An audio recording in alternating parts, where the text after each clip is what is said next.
Muy buenas a todos. Hoy os traemos una entrevista con David Martínez. Para el que no lo conozca, os voy a contar un poco quién es. David Martínez es un periodista especializado en economía que trabaja en Radio Nacional España. Hemos tenido una charla súper interesante sobre cómo se trata la economía en la radio en general, y un poco cómo están los medios, ¿no? Yo creo que hay una charla súper interesante para periodistas como nosotros o gente que esté interesada en el mundo del periodismo, de los medios. Pero poco más. Os dejo con la entrevista, espero que la disfrutéis. Adiós. Buenas David, pues para empezar esta pequeña charla quería preguntarte cómo estás viviendo este momento profesional en Radio Nacional y cómo describirías la dinámica de tu trabajo diario ahora mismo. Bueno, el momento profesional es bastante interesante porque al final es una época en la que hay muchos titulares de forma muy constante. Por ejemplo, en el tema específico de la bolsa, que es al que me dedico yo, con el auge de la inteligencia artificial, con la preponderancia de muchas empresas relacionadas con la tecnología, con los titulares casi constantes que saca Donald Trump, casi como si fuese un deporte, ¿no? Es bastante dinámico todo, con lo cual es un momento bastante interesante para contar este tipo de información, información en general y el tipo de información bursátil en concreto y económica también, un poco más general. En el caso de mi trabajo diario, pues como me acoto mucho a lo que es la información bursátil, pues abro con la bolsa y cierro con la bolsa, con lo cual mi dinámica diaria es de 9 de la mañana que abren los mercados financieros europeos hasta las 5:30, hasta las 6 más o menos, que terminan los mercados. Y después, bueno, el tema de la bolsa, como muchas veces da sorpresas, pues a veces te toca también cubrir información relacionada con Wall Street, pero bueno, no suele ser tanto el caso. Pero básicamente se circunscribe a la duración de la sesión bursátil. Muy bien, la segunda pregunta que tengo es un poco que, ¿qué te llevó a especializarte en dar información de economía? ¿Fue una decisión vocacional o algo o que fuiste descubriendo algo dentro del periodismo? Al final elegí el tema de economía por un poco, por no pegarme con nadie, porque hice un máster en Radio Nacional, y como todo el mundo quería ir a deportes, Radio 3 tal, y a mí me interesaba la economía, porque también hay un tema vocacional ahí, porque siempre me ha interesado bastante desde el instituto. Entonces, pues al final dije, bueno, no quiero pelearme con nadie y esto me interesa, así que me voy a meter en esto. Y bueno, pues empiezas dando noticias muy menos importantes, por así decirlo, más de cubrir expediente, empiezas haciendo prácticas ahí, después ya pues te buscas tu especialización. A mí me gustó el tema de la bolsa en concreto y acabé haciendo eso hasta el punto de que ahora mismo, pues por ejemplo, estoy cubriendo las noticias de bolsa desde la Bolsa de Madrid, que es una ocupación que me gusta bastante. Es bonito que te guste tu trabajo. Vale, pasamos a la siguiente. La economía suele ser un tema que es complicado para el público general, para mí lo es bastante, por ejemplo. ¿Cuál es el mayor reto a la hora de comunicar datos económicos y no crear confusión ni alarmismo en la sociedad?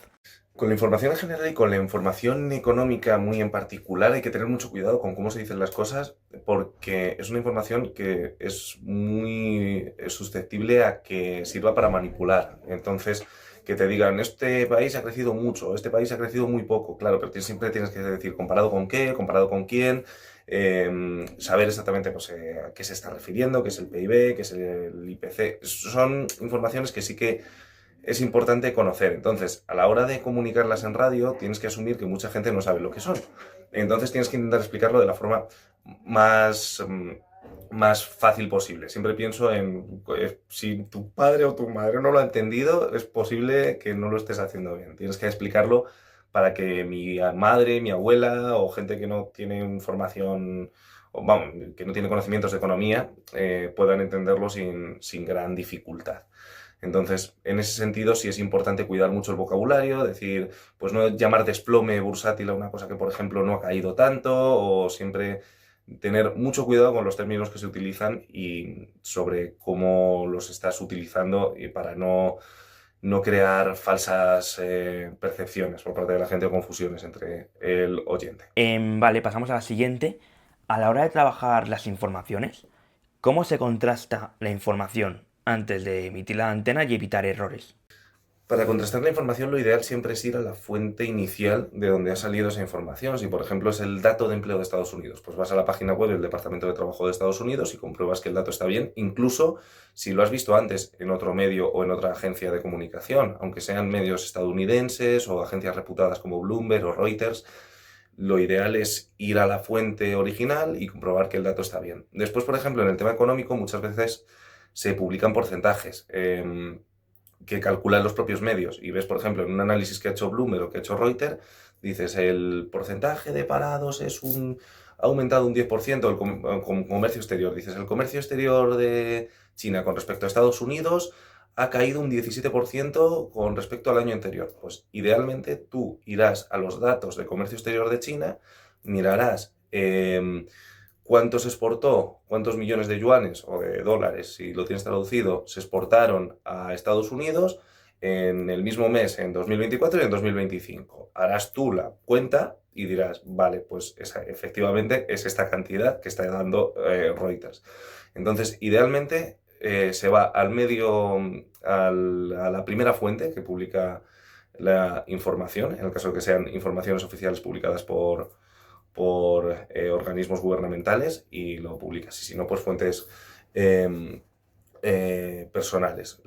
A veces es muy difícil, en el caso de, por ejemplo, temas de ventas empresariales, en los que, por ejemplo, tienes fuentes internas que han dicho a Reuters que van a vender una parte de, por ejemplo, de Warner, y son informaciones que solo conocen medios muy especializados porque tienen acceso a esas empresas, pues entonces se valora la idoneidad o la fiabilidad que tiene ese medio, esa fuente, y siempre se cita hablando de fuentes de la agencia Reuters, fuentes de la agencia Bloomberg, apuntan a que estas negociaciones están teniendo lugar. Entonces, siempre también, si no es posible comprobarlo de primera mano y viene de otro medio, citar esa fuente y curarte también un poco en salud por si acaso. Muy bien, y ya para terminar, quería preguntarte que con la fuerza que tienen hoy en día las redes sociales y las plataformas digitales, ¿tú crees que la radio hoy en día corre peligro o todavía tiene un papel importante en el futuro del periodismo del día a día? Yo creo, sinceramente, que la radio tiene bastante vigencia. Se lleva augurando el final de la radio desde que salió la televisión. Entonces, ha pasado por varias etapas. Con las redes sociales, pues es verdad que hay medios tradicionales que pierden algo de vigencia, pero, por ejemplo, vimos en el apagón, como por ejemplo, la radio fue fundamental, porque al final, si te querías enterar por algo, tenías que acceder a un transistor que te contase qué es lo que estaba ocurriendo, porque no había internet o redes sociales. Entonces, como último recurso y como medio fiable al que siempre vas a poder recurrir para conocer una información fiable, fidedigna y en momentos complicados, es algo que se ha probado como un elemento muy, muy sólido. Entonces, yo creo que la radio va a seguir teniendo bastante vigencia, aunque pueda competir con los medios digitales, es algo inevitable. Pero bueno, en cierto modo va a seguir ahí. Vale, muchas gracias a David Martínez por haber podido contestarnos estas preguntitas y esperemos que os haya gustado mucho. Adiós.